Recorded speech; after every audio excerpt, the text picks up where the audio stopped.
आज मैं आप लोगों के मध्य में जो ये कहानी लेकर के चल रहे हैं, जो भगवान कन्हैया का जन्म किस तरह से मथुरा के जेल खाने में हुआ था। तो मथुरा नगरी में जो उग्रसेन राज कर रहे थे, बड़े नीतवान राजा थे। कैसे थे?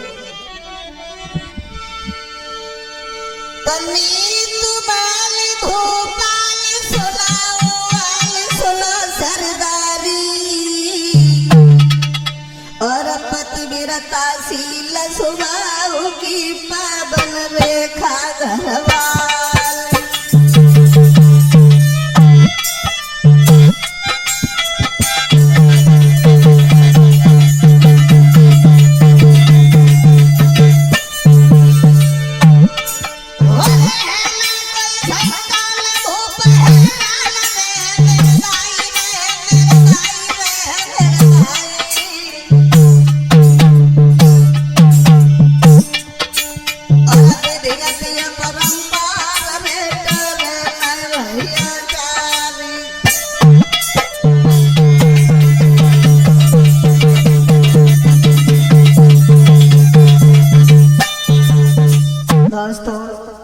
मथुरा नगरी के बीच में जो महाराज उग्रसेन राज्य चला रहे थे,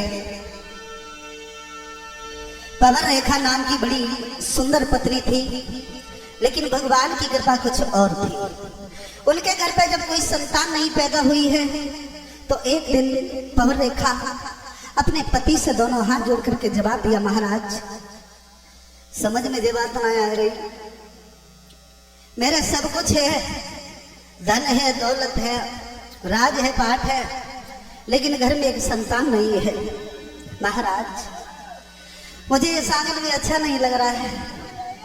हाँ, उसी समय गुरुसेन ने जवाब दिया, ऐसा करो देवी, यदि घर में अच्छा नहीं लग रहा है तो रथ पर सवार हो करके और कहीं बाहर के लिए घूमा।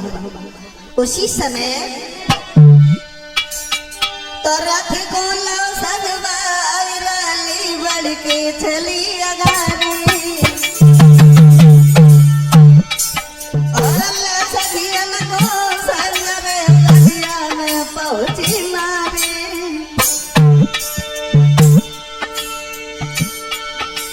महाराज का रथ से लीला पैर उतारी, छोड़ के सखियन साथ मारे, जब बढ़ के चली अगारी।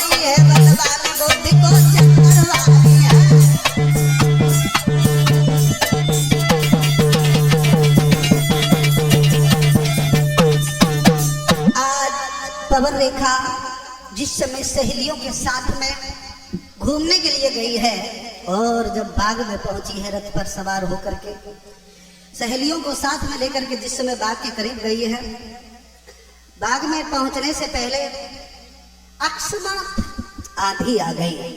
और जब आंधी आ गई तो पवन रेखा वो दशा देकर के घबराने लगी है। पवन रेखा ने पैर तो नीचे रख लिया है, उस आंधी में सहेलियों से बिछड़न हो गया, और जब सहेलियां छूट गई, पवन रेखा अकेली पड़ गई। और जब पवन रेखा अकेली पड़ गई, हुआ ऐसा, तब तक उस बगिया में अरे बल गए विधि कभी जब काली।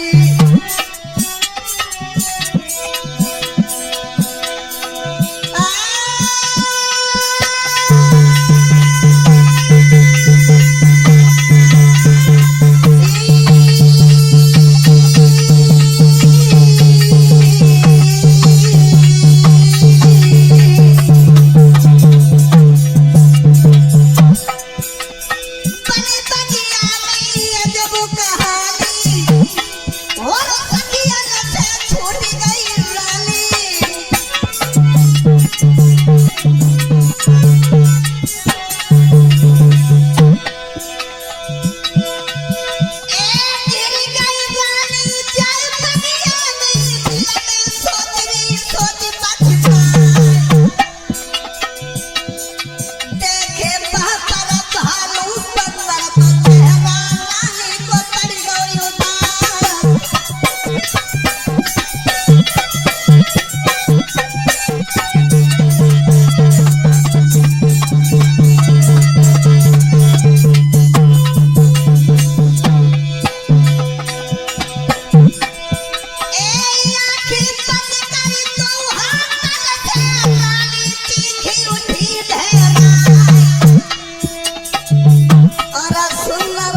रानी सहेलियों के साथ में बाग में पहुंची है।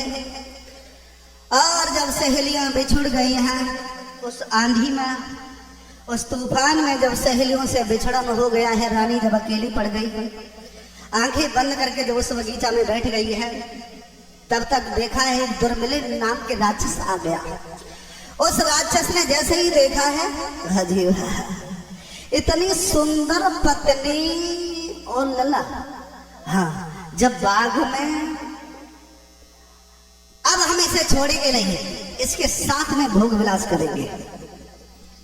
अब सोचता रहा, सोचने लगा पतिव्रता औरत है, भला इसके करीब जाए तो जाए कैसे। आगे बढ़ करके उसने मन में विचार किया, क्यों ना मैं इसके पति उग्रसेन का रूप धारण करके और इसके पति धर्म को नष्ट करे। हुआ ऐसा, तो उग्रसेन को रूप बनाया और बैठी है कहलारे पास में।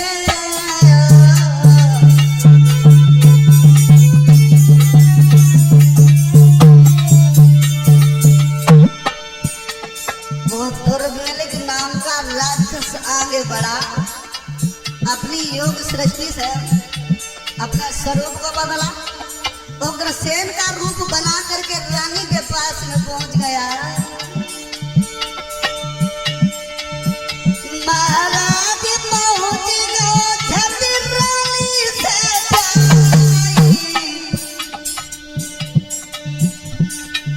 रानी के पास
दुर्मिलिक नाम का राक्षस भागा और उग्रसेन का रूप बना करके जहां पवन रेखा बैठी हुई थी वहां पहुंच गया। जैसे ही पवन रेखा ने अपने पति को देखा, जवाब दिया, महाराज तुम यहाँ, अभी तुम्हें आपको राज में छोड़ करके आए थे। वो दुर्मिलिक नाम का राक्षस ने जवाब दिया, भद्रे, मैंने देखा है कि मेरी पत्नी अकेली जंगल में गई है, तो मुझे घर पे कुछ अच्छा नहीं लगा। अरे काहे को खामोश बैठी हो, हाँ उधर कहाँ, इधर देखो रानी। और वो राक्षस राजा के रूप में बोला है कि बोला, प्रिय रुधने छोड़, क्यों रो रही हो, और यहाँ तेरी है तेरा रखवाला।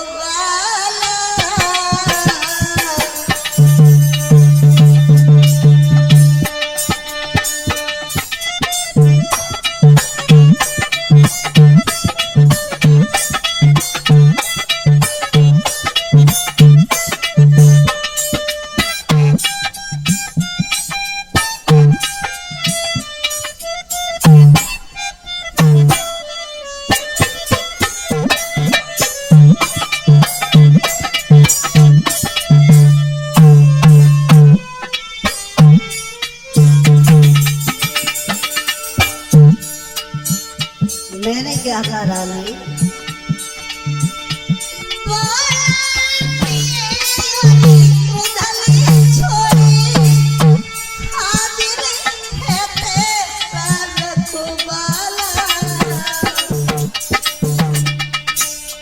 और मेरे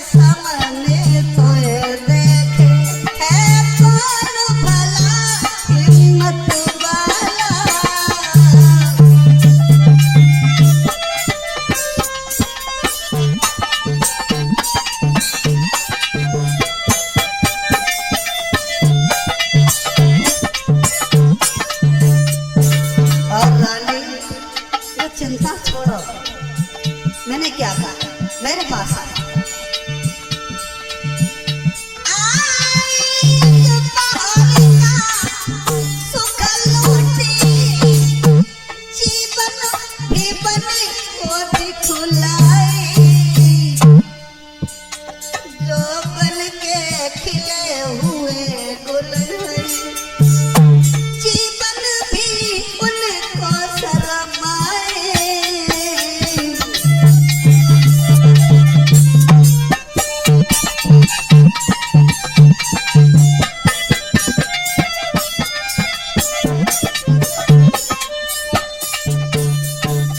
जवाब दिया, देवी चिंता छोड़ो, मेरे पास आओ, तुम्हारा यहाँ कुछ नहीं कोई बिगाड़ पाएगा, क्योंकि तुम्हारा पति तुम्हारे सामने हाजिर है।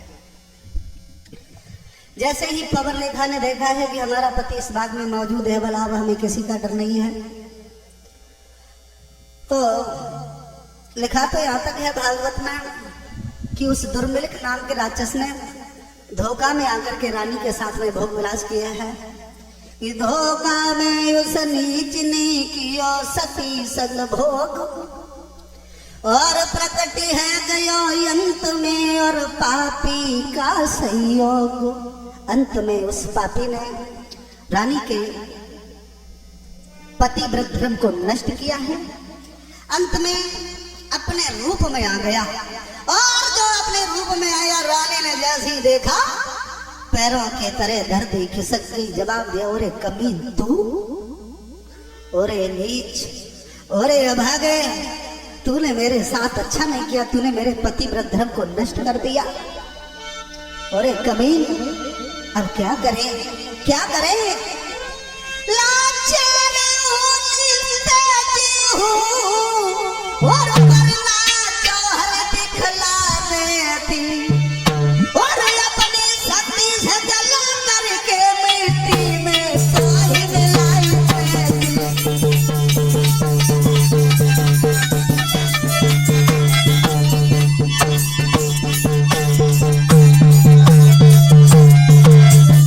और कमीन, अगर मेरा पति वृद्धर्म नष्ट न होता, तुझे जला करके मैं ईलान कर देते।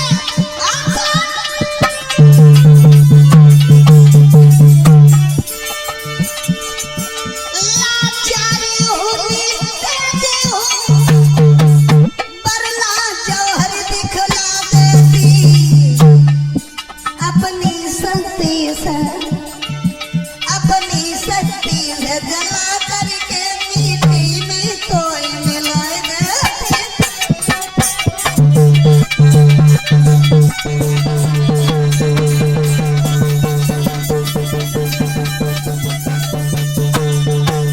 क्या करे, तूने मेरे पति वृद्धर्म को नष्ट कर दिया। और नीच यारे तेरो होई जाई सत्यानाशी, अधर्मी धर्म डिगायो मेरा।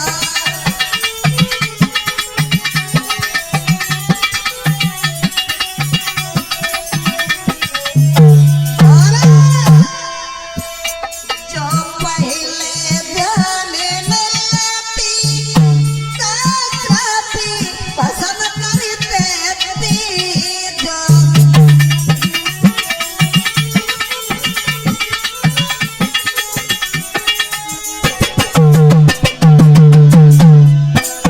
जो पहले ध्यान में लेती, काफी पसंद करते थी।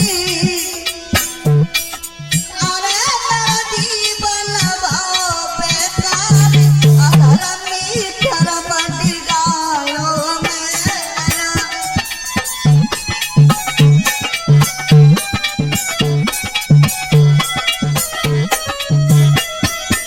अरे तेरो होई जाए सत्यानाश, अधर्मी धर्म डिगायो मेरा।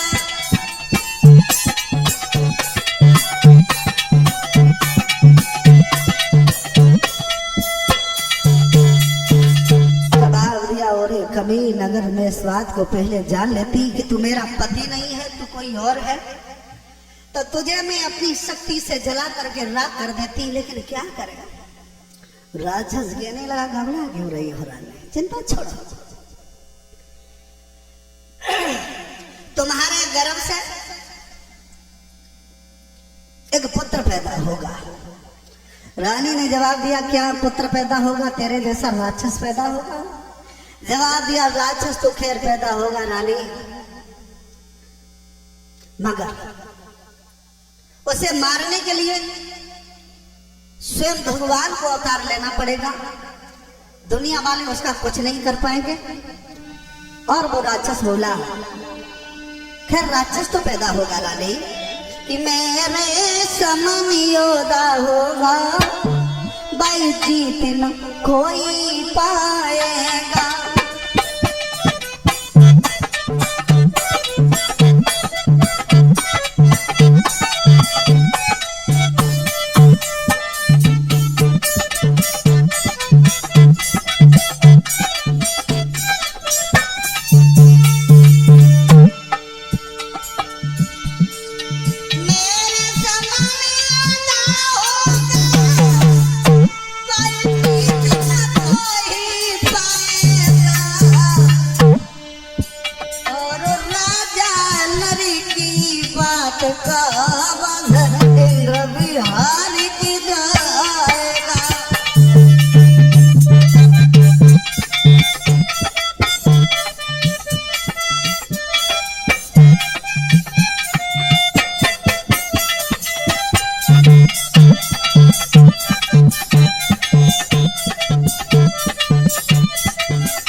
मगर दुख इस बात का है, पुत्र तो पैदा होगा, मेरे समान बड़ा योद्धा होगा, लेकिन दुख है इस बात का रानी,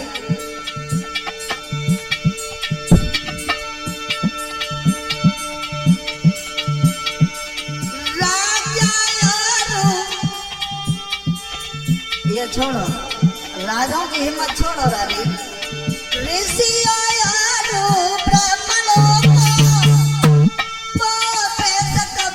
को सताएगा, पर ध्यान रहे इतना रानी, भगवान के हाथ से जाएगा।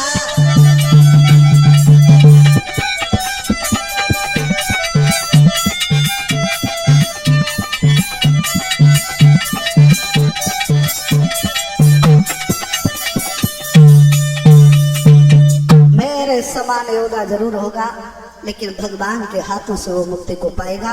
यह शब्द कहने के बाद राक्षसवासी चला गया। इधर रानी सहेलियों के पास में पहुंच गई है, और जैसे ही सहेलियों ने रानी का उतरा हुआ चेहरा देखा तो रानी ने जवाब दिया क्या बताऊं बहन।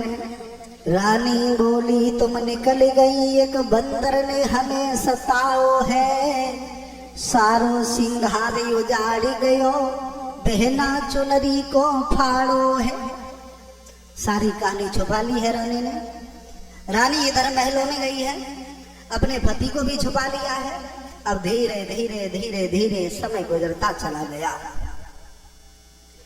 और जब समय गुजरता चला गया, जब समय पूरा हुआ है तो प्रभर रेखा के गर्भ से एक पुत्र पैदा हुआ। लेकिन एक बात का ध्यान रखना, जब सपूत पैदा होते हैं तो सगुन होते हैं, और जब कपूत पैदा होता है तो असगुन असगुन ही होते हैं। जब रानी के गर्भ से एक पुत्र पैदा हुआ ऐसा, तो पैदा होते ही बालक के और आधी तूफान मचाने लगी, बिजली चमकी आकाश हिला, एक महाप्रलय दर्शन लगी।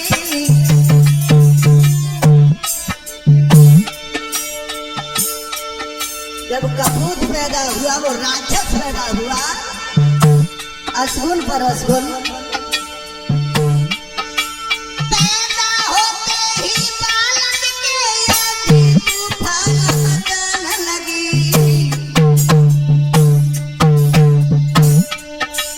बिजली चमकी आकाश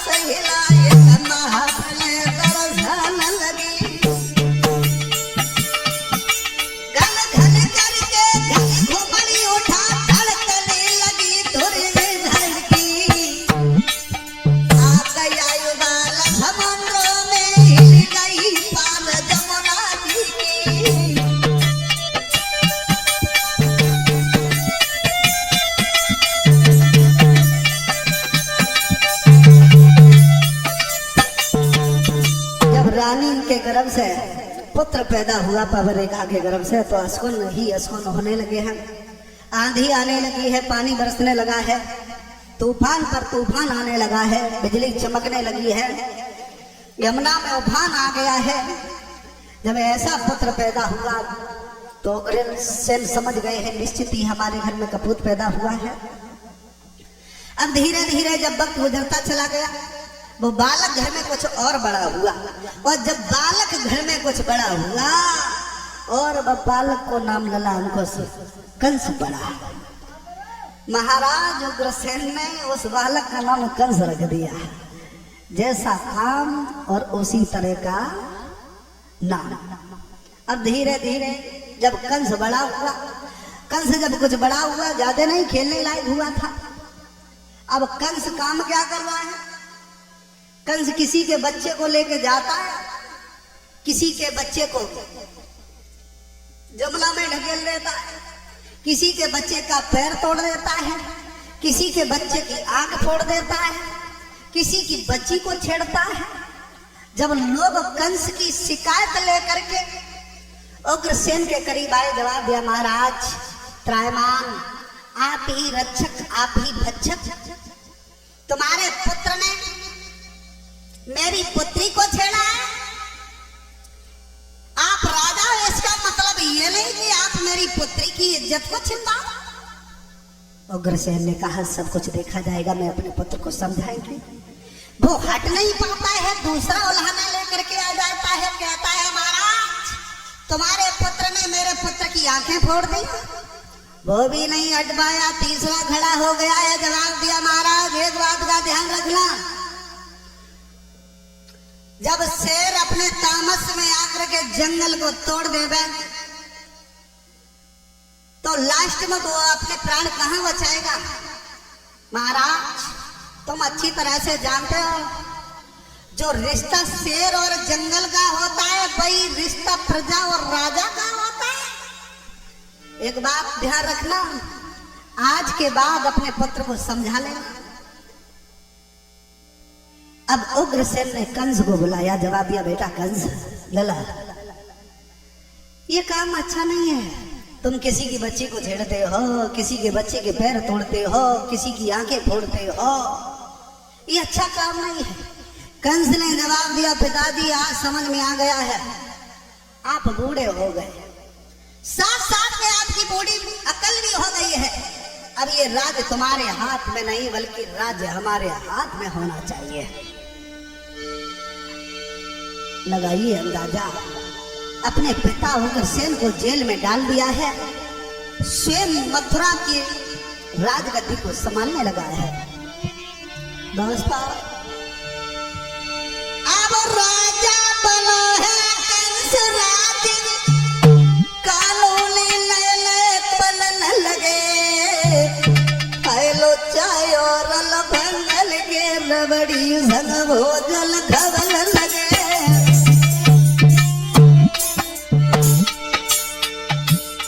अपने पिता उग्रसेन को जेल में डालने के बाद जवाब दिया, मथुरा का राज गद्दी में अब चलाएंगे, मथुरा का राज मेरे हाथ में है।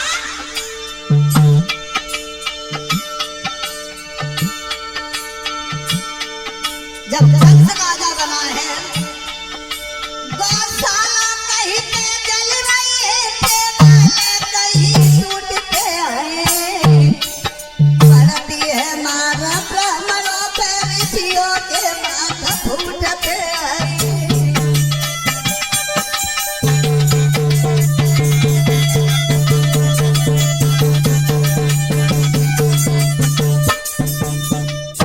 कंस राजा बना है, कंस जब राजा बना तो कंस के कानून भी नए बन गए। जवाब दिया, आज के बाद में हमारे राज्य में कोई भजन नहीं करेगा, आज के बाद हमारे राज्य में कोई संकीर्तन नहीं करेगा, आज के बाद हमारे राज्य में जो पीले वस्त्र पहनने वाले ब्राह्मण घूम रहे हैं सभी को पकड़ करके मथुरा की जेल में डाल दो। वही हुआ, महात्माओं को पकड़ करके और जेल में जिस समय डलवाने लगा है, बहुत बुरी दुर्दशा की है उस कंस ने महात्माओं की, कि हाथ लमकड़े पैन लमकड़े बगल में लासी पड़ी पड़ी।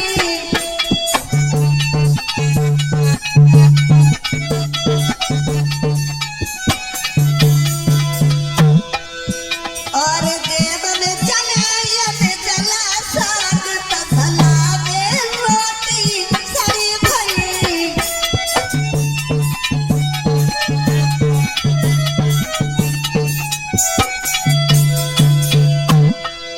महात्माओं को पकड़ करके और जेल में डलवाने लगा है।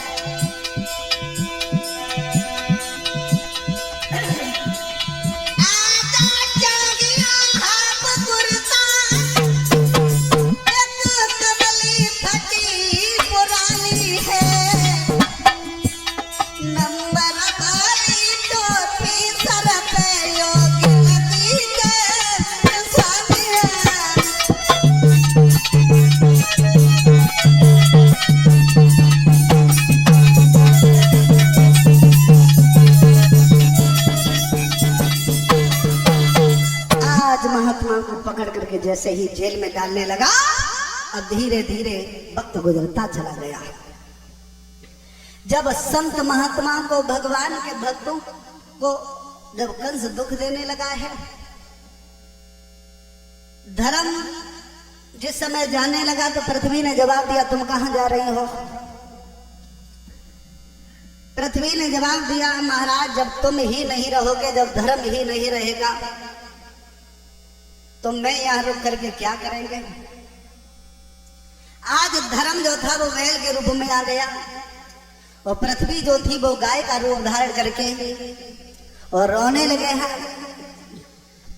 धर्म से पृथ्वी ने जवाब दिया, महाराज जब तुम ही चले जाओगे, जब पृथ्वी पे धर्म ही नहीं रहेगा तो हम भला कहां रहेंगे? उसी समय दोनों प्राणी तो कपिला भैंस बनाई, बनी है गाय अगारू आई, और ब्रह्मा जी के पास मी के गाय रही समझ आई।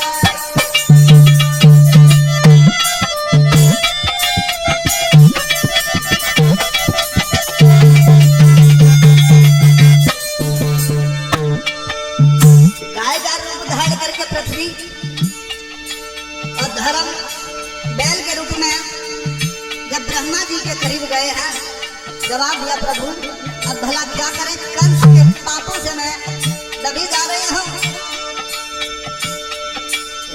देखत बड़ी माता बना होए, सबका बताई, समझाई गई, समझाई गई, समझाई।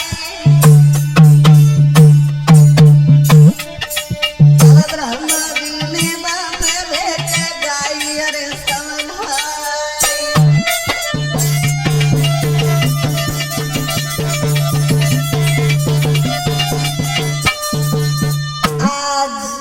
कपिला का रूप धारण करके पृथ्वी जो थी वो ब्रह्मा जी के करीब गई है। धर्म ने बैल का रूप धारण करके जवाब दिया, प्रभु त्राहिमाम मेरी रक्षा करो, मैं कंस के अत्याचारों से दबी जा रही हूँ। कंस महात्माओं को, दीन दुखियों को, गरीबों को जब सता रहा है तो भला मैं कहाँ रहूंगी? ब्रह्मा जी ने जवाब दिया, देखो देवी, हे पृथ्वी, हे धर्म, हे देवगणों, मेरे सामने रोने से कुछ नहीं होगा। हाँ, यदि रोना है तो ब्रह्मा जी के पास से हट करके, जिन्होंने समय समय पर तुम्हारी रक्षा की है, समय समय पर तुम्हारा लोगों के आंसू पहुंचे हैं, उन्हीं पार ब्रह्म नारायण के सामने जाकर के रो, विष्णु भगवान के सामने जाओ, मेरे सामने रोने से कुछ नहीं होगा। उसी समय सभी देवगण, ब्रह्मा जी, धर्म, पृथ्वी और सभी देवता सोचने लगे भगवान मिलेंगे कहाँ? बैकुंठ धाम में होंगे या क्षीर सागर में होंगे या अपने भक्तों के पास में होंगे। तो सभी देवता एक साथ खड़े होकर को भगवान को आवाज लगाने लगे, हैं प्रभु, मैं कंस के अत्याचारों से दबी जा रही हूँ, भला अब हम क्या करें? भगवान विष्णु ने जिस समय देवताओं की आवाज सुनी है तो एक बात शब्द कहा, देखो देवगणों,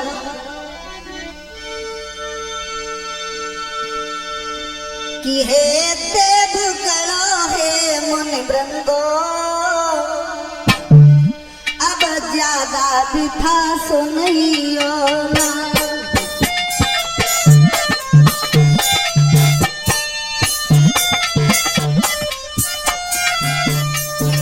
भगवान विष्णु आवाज लगाते हुए बोले हैं, पृथ्वी है ब्रह्मा जी, हे देवगणों हे मुनि वृंदो, अब ज्यादा बिथा सुनियो ना।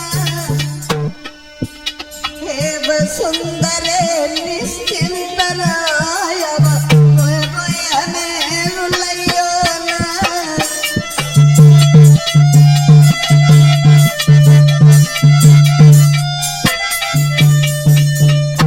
भगवान ने आवाज लगाई है, पृथ्वी है ब्रह्मा जी, घबराइए ना।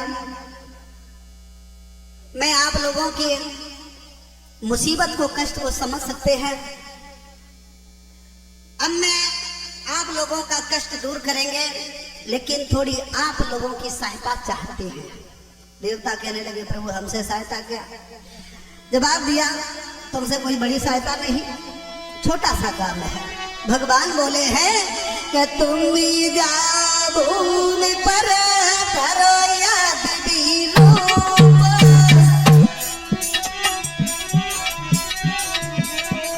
हे देवता तुम जा भूमि पर करो याद रूप, आओगे यद बंसुरी पल कर याद रूप।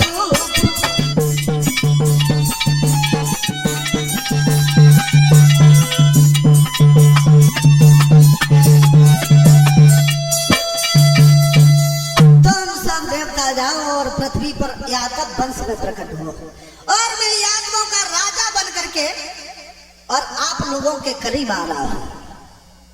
जब ये शब्द कहे हैं तो देवता जो थे वहां से अंतर ध्यान हुए हैं। पृथ्वी जो थी वो गाय का रूप छोड़ करके और पृथ्वी के रूप में आ गई है। बैल का रूप धर्म ने छोड़ा है। सभी देवी देवता अपने अपने स्थान के लिए चले गए हैं। अब इधर ना ध्यान दे करके इधर आ जाइए। मथुरा नगरी में जो कंस की बहन थी, जो देवक की पुत्री थी, जिसका नाम था देवकी, तो कंस ने मन में विचार किया, मैं अपनी बहन देवकी की शादी क्यों ना बटेसुर के बसने वाले सूरसेन के पुत्र जो है वसुदेव, उनके साथ में करते।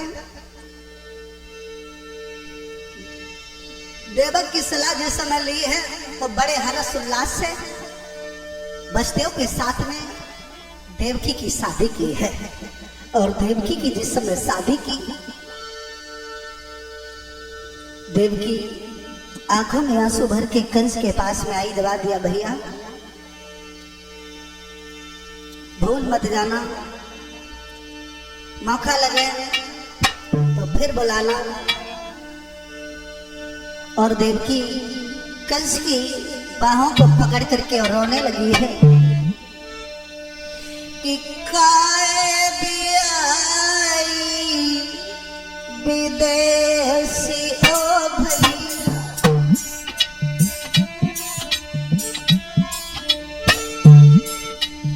काए पठेरो विदेशी ओ भैया,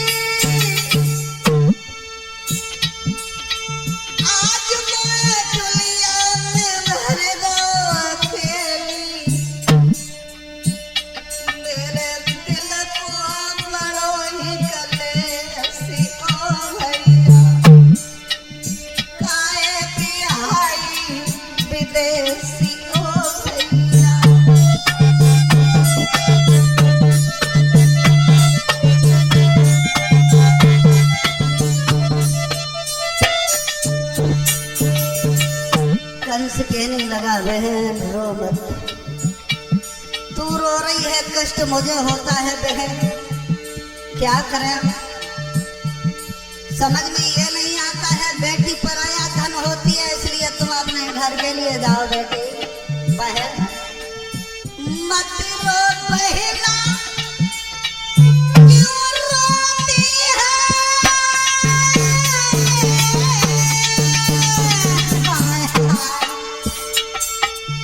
मत रो बहना, क्यों रोती है, क्यों रोती है, बेटी पराया धन होती है। अब कैसे आओ विदेशी हो काय पठेरो विदेशी ओ भैया।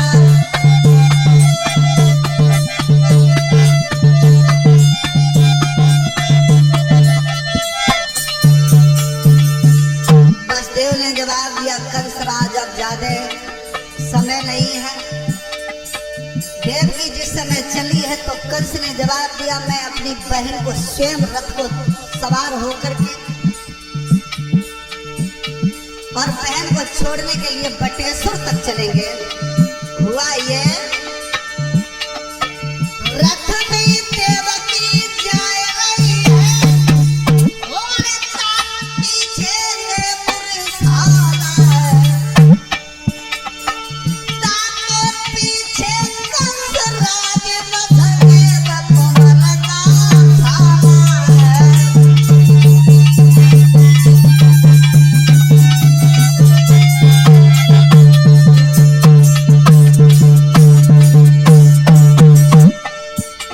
कंस कहने लगा बहन चिंता मत कर, मैं तुझे स्वयं छोड़ने के लिए चल रहे हैं। एक बात ध्यान से सुनना बहन, तुझे वहां पर दब के नहीं रहना है,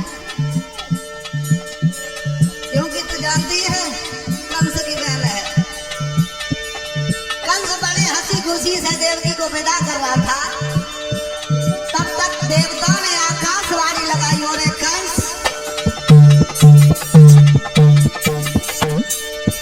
जा रहा था। देवताओं ने आकाशवाणी लगाते हुए एक शब्द कहा और आकाश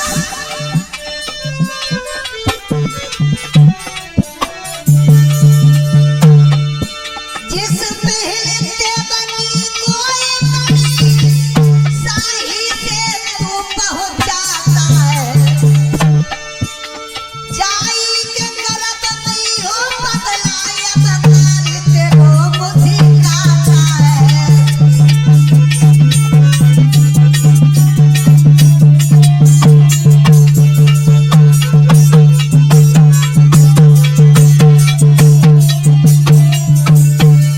कंस ने जवाब दिया, क्या कहा दोबारा बोला, मैंने सुना नहीं, आकाशवाणी दोबारा बोली है।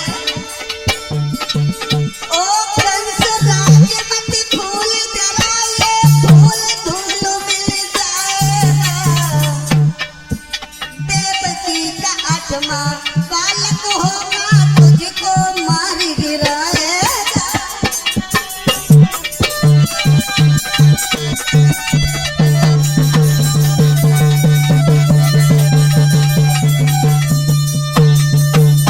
कंस जिस समय बहन को विदा करने के लिए चला है बड़े हंसी खुशी से जा रहा था, आकाशवाणी हुई कंस जिस बहन देवकी को इतनी शाही से तू पहुंचा रहा है, इसी के उधर से 8वां जो पुत्र होगा वही तेरा काल बनेगा, काल बनेगा, काल बनेगा।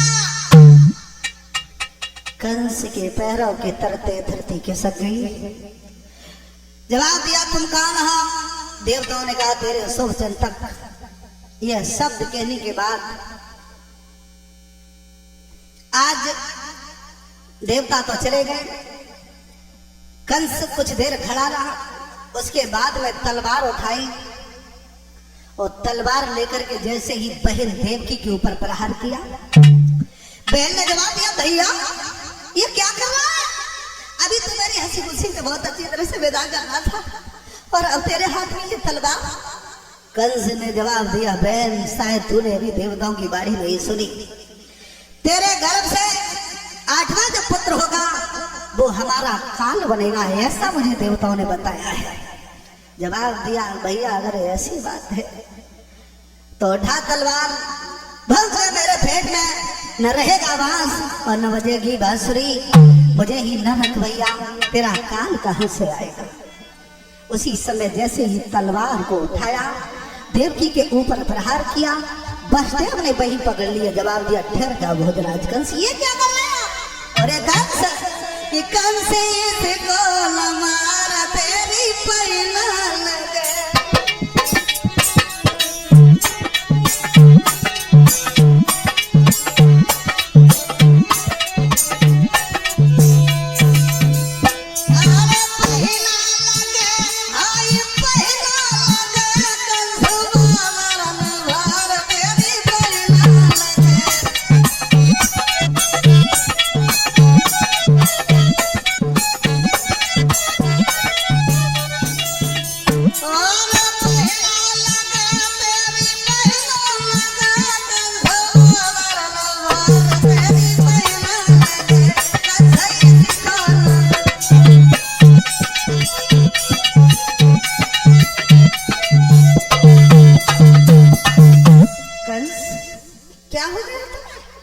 अभी तो हंसी खुशी से देवकी की विदा कर रहे थे। जवाब दिया मान करना बहनोई शायद अभी आपने देवताओं की बाणी नहीं सुनी है। इस देवकी के गर्भ से जो पुत्र पैदा होगा 8वां, वो हमारा काल है। वसुदेव ने जवाब दिया देखो भोजराज कंस, ये बड़ा हंसी खुशी का समय चल रहा है, इसमें दुख का सहयोग मत करो। एक बात बताओ कंस, तुम्हें देवकी से भय है या देवकी होने वाली संतान से?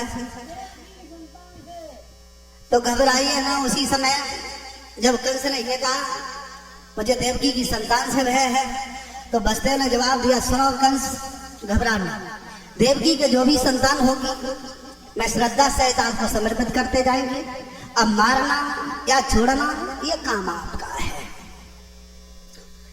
उसी समय इन शर्तों पर वसुदेव को छोड़ा। एक शब्द कहा कंस ने, सुनो, जब तक 8 पुत्र पैदा नहीं होंगे तब तक तुम इस मथुरा की जेल में रहोगे।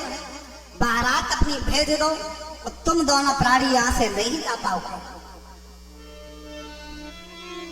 बारात चली गई है भाजी, बारात समय का पति की सैया पर सोने वाली आज देवकी वसुदेव जेल में हथकड़ी बेड़ियां डाल दी गई है। दोस्तों धीरे धीरे धीरे धीरे समय गुजरता चला गया। हुआ ऐसा, जब समय कुछ व्यतीत हुआ है, बहन देवकी और बहनोई वसुदेव जिस समय जेल में पड़े हैं, समय जब व्यतीत हुआ है कि अरे कछुआर समय बीता,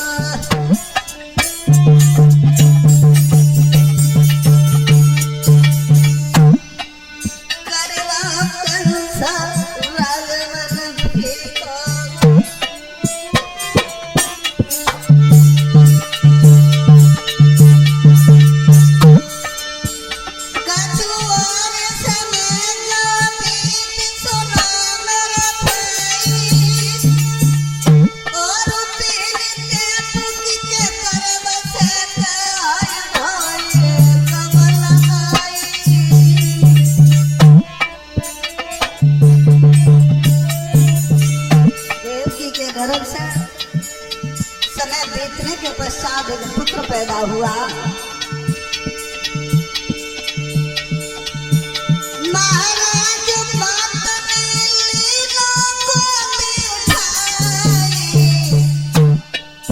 और अक्कर की कंस की यादें बना और तिलक पड़ी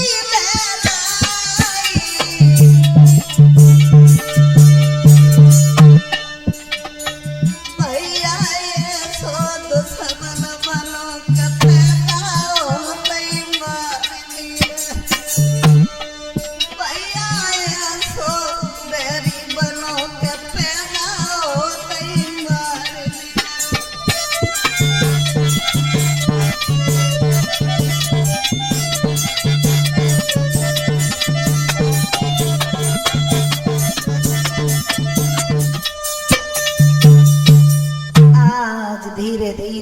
समय व्यतीत होता गया। देवकी के गर्भ से जब एक पुत्र पैदा हुआ, देवकी उस पुत्र को गोद में लेकर के जब स्तनपान कराने लगी है, धीरे धीरे समय गुजरता चला गया। वसुदेव ने जवाब दिया, देवकी इस पुत्र से प्यार कर लिया हो तो आप हमें दे दो, ये पुत्र तुम्हारा नहीं है, ये कंस का भोजन है। देवकी कहने लगी, नहीं भगवान, मेरे भैया का तो काल 8वां बालक है और ये पहला बालक है, मैं इसे नहीं देंगे। वसुदेव कहने लगे, नहीं देवी, रोने से कुछ नहीं होगा। अरे रे वसुदेव समझाई, कड़ो कर ले अपनाई।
छीन करके और कंस के सामने खड़ा कर दिया। जवाब दिया, महाराज भोजराज कंस, इस पुत्र को समारो। देवकी के गर्भ से एक पुत्र पैदा हो गया है। जैसे ही वसुदेव उस पुत्र को लेकर के गए, कंस ने जैसे ही उस पुत्र को देखा है, कोमल कोमल हाथ जिसके कोमल कोमल शरीर को देख करके कंस ने जवाब दिया, वसुदेव तुम तो बाधा के बक्के निकले। जवाब दिया, खैर महाराज सब बात छोड़ो, आपसे जो मैंने वचन भरा था, आपके सामने ये बालक हाजिर है। कंस ने जैसे ही उस बच्चे की दशा को देखा तो कंस के विचार विपरीत हो गए। कंस ने जवाब दिया, वसुदेव ऐसा करो, इस पुत्र को ले जाओ। नहीं, इसे नहीं मारेंगे, क्योंकि हमारा काल जो वो है वो 8वां है, और जब 8वां पुत्र पैदा हो जाए तब तुम मेरे पास में लेकर के आना। ये शब्द जो समय कहे हैं तो हुआ ऐसा, देवकी के पास में जब पुत्र वो गया है, देवकी बड़े ही आनंद के साथ में रहने लगी है। और हुआ ऐसा, तब तक कंस के पास में देव ऋषि नारद पहुंच गए। और जैसे ही देव ऋषि नारद पहुंचे हैं, जवाब दिया, कंस आखिर बात क्या है, तुम्हारी दिन प्रतिदिन इतनी उदासी चाह रही है। जवाब दिया, क्या बताऊं भगवान, देवताओं ने ऐसा कहा कि जो मेरी बहन देवकी है, उसके गर्भ से जो 8वां पुत्र पैदा होगा वो हमारा काल बनेगा। नारद ने जवाब दिया, तो कंस कोई पुत्र पैदा हुआ? जवाब दिया, भगवान अगर थोड़ी देर पहले आ जाते तो शायद वो पुत्र तुम्हें देखने के लिए मिल जाता। बोले मार दिया? बोले मारा नहीं, मैंने छोड़ दिया। बोले क्यों? कि हमारा काल तो 8वां है। जवाब दिया, अरे कंस तूने अच्छा नहीं किया, हर पुत्र 8वां क्या नहीं बन सकता है?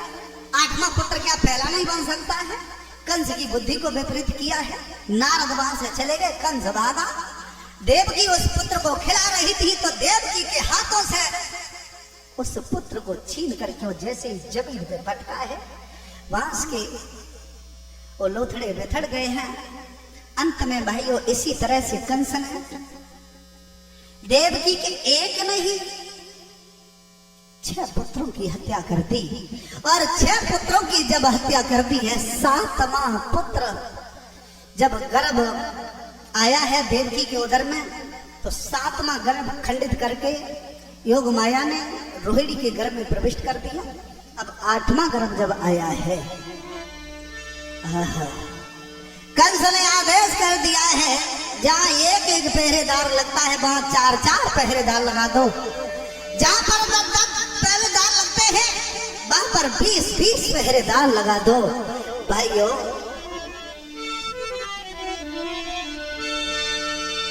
अब तो पहरे पर पहरे तैयार। जवाब दिया देवकी और वसुदेव को सड़ी हुई रोटियां दो, जिससे पकड़ा हमारा काल जो है वो बलवान न पैदा हो। देवकी को सड़ी हुई गली हुई रोटी 10-10 दिन की देने लगे हैं। जब प्रसव का समय आया, जब 8वें पुत्र की बारी आई है, भादों का महीना 8वें तिथि को हुआ ऐसा कि फाटिक के पहरेदारों पर बेहोशी आती जाती है। पूरब में निशारात सस की कुछ गोर निकलती आती है।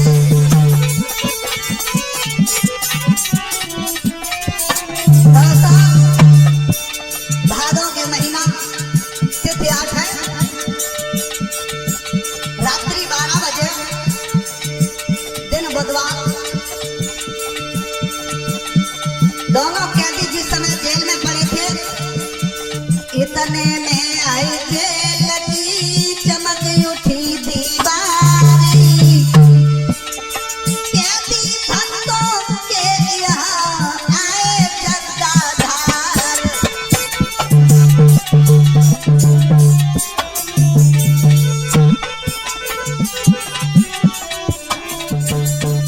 दोस्तों, जिस समय जेल की दीवार चमकने लगी है, वसुदेव देवकी चौंक पड़े हैं। अंत में देखा है, अंत में उस दीवार पर भगवान की तस्वीर दिखाई देने लगी है, और भगवान की तस्वीर दिखाई देने लगी है। और जैसे ही कुछ देर बाद देखा है तो भगवान सम्मुख खड़े हैं। तो वसुदेव देवकी दोनों हाथ जोड़ करके जवाब दिया, प्रभु समझ में ये नहीं आ रहा है, हम चल करके बैकुंठ धाम में पहुंच गए हैं, या आप बैकुंठ धाम से चल करके जेल में आ गए हो। कहिए प्रभु, मैं आपकी क्या सेवा करूं? भगवान कहने लगे, चिंता मत करो, मैं सेवा करवाने के लिए नहीं बल्कि सेवा करने के लिए आया हूं। और मैं तुम लोगों की सेवा करने के लिए आया हूं। और भगवान बोले हैं, सुनो वसुदेव देवकी, अब अधिक बात का समय नहीं, लीला करने का मौका दो।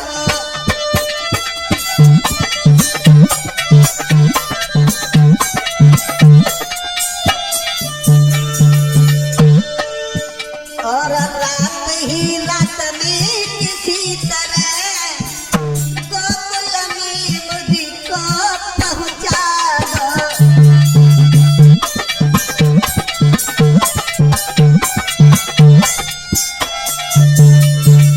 भगवान ने जैसे ये शब्द कहे, उसी समय भगवान छोटे से रूप में प्रकट हो गए। बोलिए गोविंद भगवान की।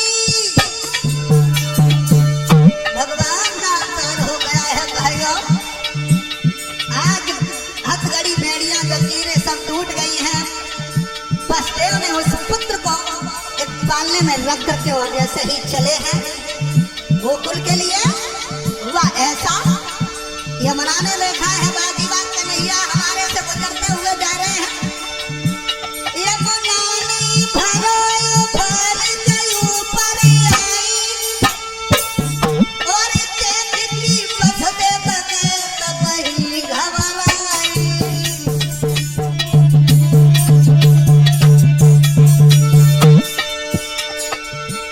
महाराज प्रभु ने तीनों पर लटकाई,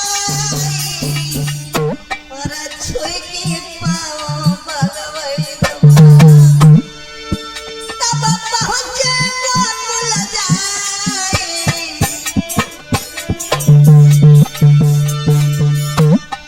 अब तो धन्य धन्य भैया प्रभु जी यहाँ पर आए। भैया धन्य धन्य आज प्रभु के गोकुल आए गए।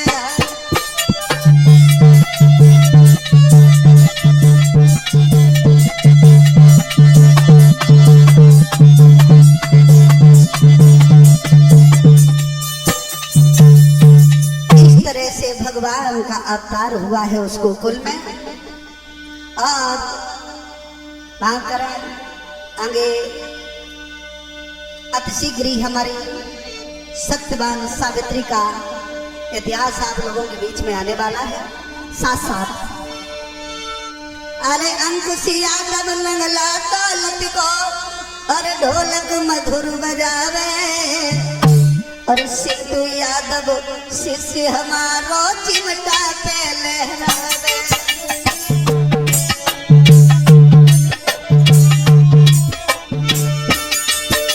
एक राम को जिया को बसवैया और गौया पे आई मैंने जैसी जानी वैसी बाती तुमको गाय सुनाई। साथ साथ ये कार्यक्रम आप लोगों को देखने के लिए मिलेंगे सुनील स्टूडियो करली पुलिया जो किसली और इटावा मार्ग पड़ता है।